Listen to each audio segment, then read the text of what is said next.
siang, Pak. Selamat siang Bu Tia. Pak, izin ya Pak ganggu waktunya. Ya. Saya mau wawancara Bapak dari tugas CDP saya ya Pak. Ya. Saya mau bertanya tentang masalah etika anak-anaknya Pak. Boleh ya Pak? Boleh, boleh. Apa yang ingin Ibu tanya ke saya? Baik Pak, saya ada pertanyaan.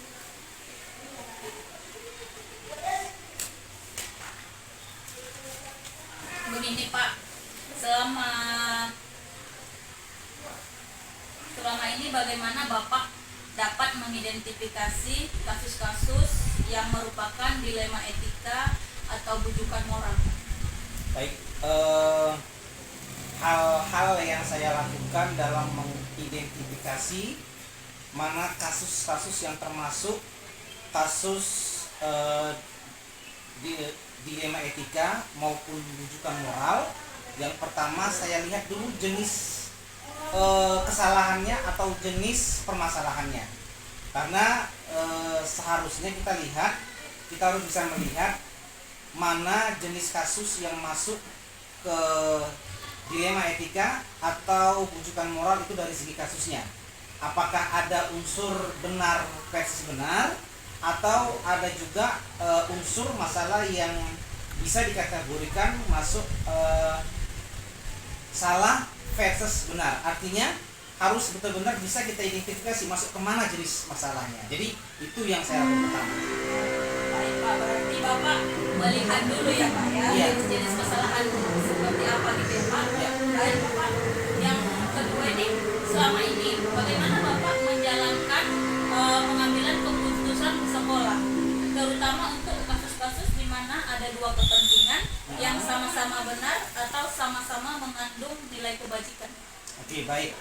Jadi hal yang saya lakukan dalam pengambilan keputusan itu adalah dengan melaksanakan metode cara pengambilan keputusan yang bertanggung jawab dan berpihak kepada murid. Tentu saya harus melihat dulu apa kasusnya, apalagi tadi terkait dengan apa tadi Bu Tia?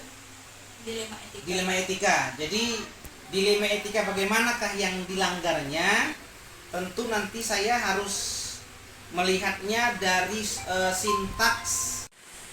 Baik Pak, pertanyaan selanjutnya, langkah-langkah atau prosedur seperti apa yang biasa Bapak lakukan selama ini? Prosedur yang saya lakukan adalah pertama melihat masalah, kemudian saya menerapkan 9 teknik pengambilan keputusan bertanggung jawab yang nanti pada akhirnya apakah kesalahan itu bisa berakses ke regulasi hukum atau tidak. Tapi prosedurnya jelas yang saya lakukan.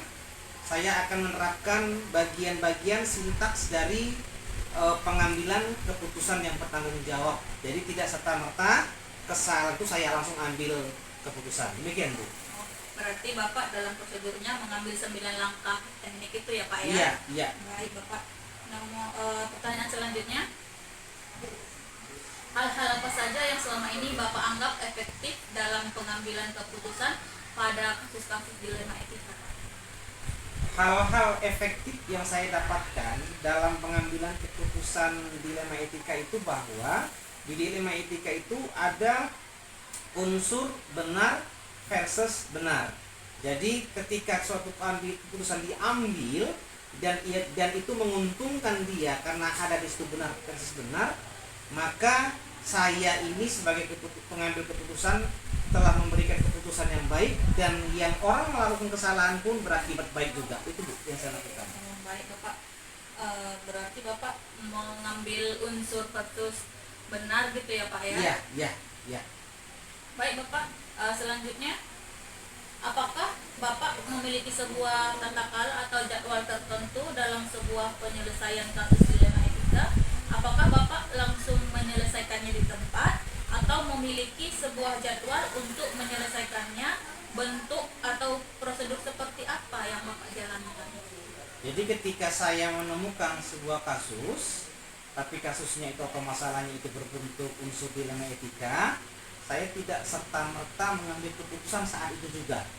Saya meluangkan waktu khusus, saya menyediakan tempat khusus untuk mencari jalan keluar terkait kasus dilema etika yang ada.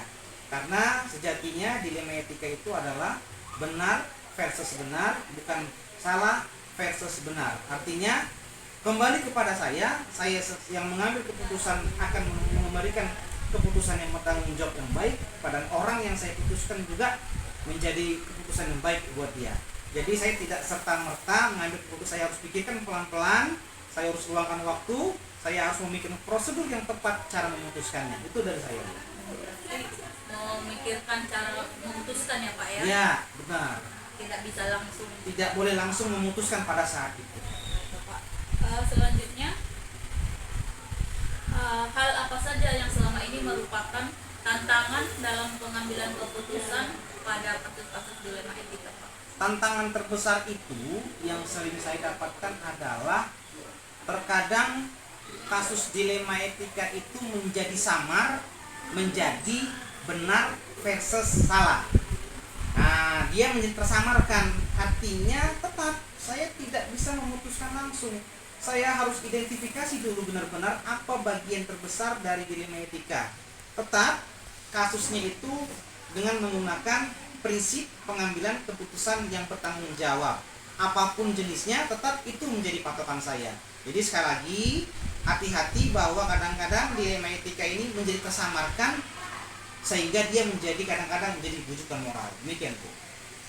Baik Bapak, pertanyaan selanjutnya, adakah seseorang atau faktor-faktor apa yang selama ini mempermudah atau membantu Bapak dalam pengambilan keputusan dalam kasus-kasus dilema etika? Baik, faktor-faktor yang bisa membantu saya dalam menuntaskan masalah dilema etika itu, yang pertama, saya terkesima dan ingat dengan pesan ibu saya bahwa hati-hati memutuskan dalam suatu masalah. Tetap ibu itu adalah inspirasi saya, maka ketika ibu mengatakan hati-hati, saya serta-merta harus memikirkan teknik pengambilan keputusan bertanggung jawab. Itu salah satu faktor. Faktor yang kedua adalah tetap saya punya pegangan, memutuskan itu harus berdasarkan sintaks pengambilan keputusan yang bertanggung jawab, tidak serta-merta harus dipikirkan terlebih dahulu. Itu Bu jawaban dari saya. Berarti Bapak memikirkan sebab akibat itu ya Pak? Sebab akibat yang akan timbul jika pengambilan keputusan salah yang kita berikan. Baik Bapak, pertanyaan saya terakhir, dari semua hal yang telah disampaikan, pembelajaran apa yang dapat Bapak petik dari pengalaman Bapak mengambil keputusan dilema etika? Pengalaman yang saya dapatkan adalah pengalaman yang sangat berkesan ketika saya memutuskan sebuah masalah dilema etika, di mana kasus ini, dilema etika ini mengakibatkan beberapa keluarga harus berkumpul, dan dengan pendekatan persuasif, dengan pendekatan ilmu pengambilan keputusan bertanggung jawab, kasus itu dapat terselesaikan dengan baik tanpa mencederai siapapun dari beberapa keluarga yang saya kumpulkan. Itu Bu yang saya sudah alami dalam pengalaman saya. Baik Bapak, terima kasih ya Bapak atas waktunya dan terima kasih atas jawaban dari semua pertanyaan. Terima kasih kembali Bu, mudah-mudahan berguna wawancara kita ini, dan saya ucapkan terima kasih kembali kepada Ibu Jia. Baik Bapak, terima kasih ya Bapak. Selamat siang Bapak. Selamat siang Bu.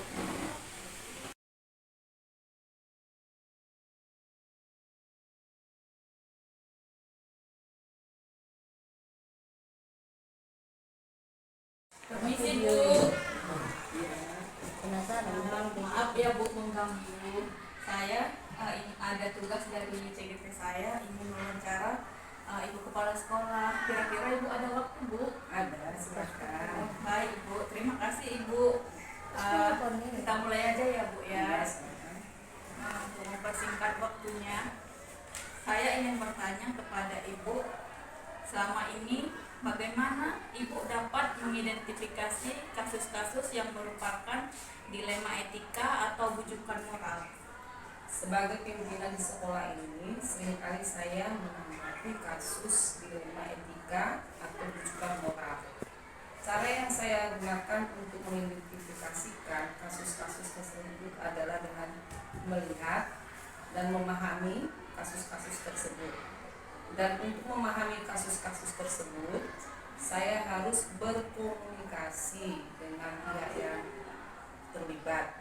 Dan untuk pertimbangan utama yang mendasari keputusan yang saya ambil adalah apakah hasil akhir berdasarkan peraturan atau berbasis rasa peduli. Oh, baik. Berarti Ibu harus melihat dulu rasa peduli atau rasa peduli dan apa yang menyebabkannya ya Bu ya. Iya. Baik Ibu. Baik Ibu, pertanyaan kedua saya, selama ini bagaimana Ibu menjalankan pengambilan keputusan di sekolah Ibu, terutama untuk kasus-kasus di mana ada dua kepentingan yang sama-sama benar atau sama-sama mengandung nilai kebajikan? Saya akan melakukan komunikasi dengan tim manajemen saya. Baik, berarti Ibu berkomunikasi dengan tim manajemen atau wakil-wakil Ibu ya Bu ya. Ibu. Kemudian yang ketiga, langkah-langkah atau prosedur seperti apa yang bisa Ibu lakukan selama ini? Apabila kasus tersebut berkaitan dengan kepentingan orang banyak, maka sebelum saya mengambil keputusan, saya akan melakukan komunikasi dengan tim manajemen dengan melaksanakan rapat kecil. Dan tentunya keputusan yang nantinya akan saya ambil dengan berdasarkan pada hasil akhir, berdasarkan peraturan atau berbasis rasa peduli. Berarti dari hasil akhir kemudian rasa peduli ya Bu ya. Iya. Baik Ibu, kemudian hal-hal apa saja yang selama ini Ibu anggap efektif dalam pengambilan keputusan pada kasus-kasus dilema etika? Hal yang saya anggap paling efektif dalam pengambilan keputusan adalah dengan melakukan komunikasi dan koordinasi dengan tim manajemen yang tadi saya sampaikan, dan tentunya keputusan yang saya ambil harus bertindak objektif. Oke Bu, objektif. Berarti harus objektif ya Bu ya tindakan Ibu ya. Kemudian hal apa saja yang selama ini merupakan tantangan dalam pengambilan keputusan pada kasus-kasus dilema etika? Dalam pengambilan keputusan adalah pada saat keputusan itu saya ambil, tentunya resiko ada pada pimpinan, berarti di saya. Berarti Ibu menganggap tantangannya adalah resikonya nanti di Ibu ya Bu ya. Iya. Itu ya Bu. Baik. Kemudian apakah Ibu memiliki sebuah tata cara atau jadwal tertentu dalam sebuah penyelesaian kasus dilema etika? Apakah Ibu langsung menyelesaikan di tempat atau memiliki sebuah jadwal atau menyelesaikannya bentuk atau prosedur seperti apa yang Ibu jalankan? Kalau untuk jadwalnya tentu nggak ada, hanya saja untuk pengambilan keputusan tergantung dari kasus yang ada. Apakah harus diselesaikan segera atau membutuhkan waktu sampai besok? Berarti tidak ada jadwal terkhusus Iya. ya Bu ya. Baik Ibu, adakah seseorang atau faktor-faktor apa yang selama ini mempermudah atau membantu Ibu dalam pengambilan keputusan dalam kasus-kasus dilema etika ini Bu? Kalau dikatakan mudah, untuk pengambilan keputusan tidak ada yang mudah, karena perlu pertimbangan antara hati, nurani, tugas, dan sosial. Baik Bu. Ini Bu pertanyaan saya yang terakhir ya Bu ya. Dari semua hal yang telah Ibu sampaikan, pembelajaran apa yang dapat Ibu petik dari pengalaman Ibu mengambil keputusan dilema etika ini? Selama menjadi pimpinan selama 12 tahun, saya menjadi lebih bisa memahami karakter masing-masing orang dan bagaimana saya menghadapi setiap orang.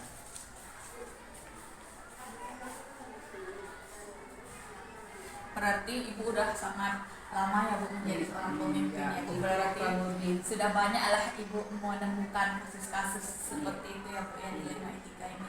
Baik Ibu, terima kasih ya Bu atas waktunya. Semoga apa yang Ibu kita bicarakan ini saya dapat mengamalkan atau menambah ilmu wawasan saya ya Bu ya. Iya, Terima kasih atas waktunya ya Bu ya. Sama-sama.